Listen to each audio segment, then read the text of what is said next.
ਸੋਹਣਿਆ ਚੱਲ ਮੇਲੇ ਨੂੰ ਚੱਲੀਏ। ਆ ਦੁਕਾਨ ਵਾਲੇ ਨੇ ਕਹਿੰਦਾ ਮੈਨੂੰ ਕੰਮ ਤੇ ਰੱਖ ਲਵੇ। ਉਸਤਾਦ ਜੀ जी उस्ताद जी। ਉਸਤਾਦ ਜੀ ਮੈਨੂੰ ਕੰਮ ਤੇ ਰੱਖ ਲਓ ਦੁਕਾਨ ਤੇ। और नहीं पुत्र इतना काम नहीं है मेरे को, मैं आपको कल ही बड़ा। ਨਹੀਂ ਉਸਤਾਦ ਜੀ ਮੈਨੂੰ ਨਾ ਭੁੱਖ ਬੜੀ ਲੱਗਦੀ ਹੈ, ਰੋਟੀ ਖਾਣ ਜੋਗੇ ਵੀ ਪੈਸੇ ਨਹੀਂ ਹੁੰਦੇ। ਉਸਤਾਦ ਜੀ ਦੁਕਾਨ ਤੇ ਰੱਖ ਲਓ, ਰੋਟੀ ਦਿੱਤੀ ਜਾਏ ਜੇ ਖਾਣ ਨੂੰ। रोटी रोटी दांगा बस, खर्चा नहीं देना मैं। ठीक है उस्ताद जी। मैं अंदर बैठा हूं रोज को कार्टन बाहरों चुक के ले जांदा, एक अद्धा गायब हुंदा। तू काटना ध्यान करना मेरा पुत्र, रोटी तेनू टाइम ते मिलेगी। ठीक है उस्ताद जी। कार्टन गायब होया मैं छड़ना नहीं हुंदे। ठीक है उस्ताद जी।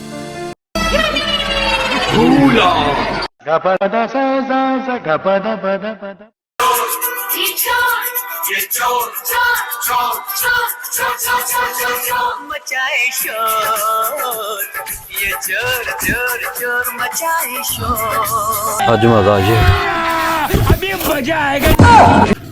अस्सलाम वालेकुम, तेरा इंतजार सी, चल चलिए।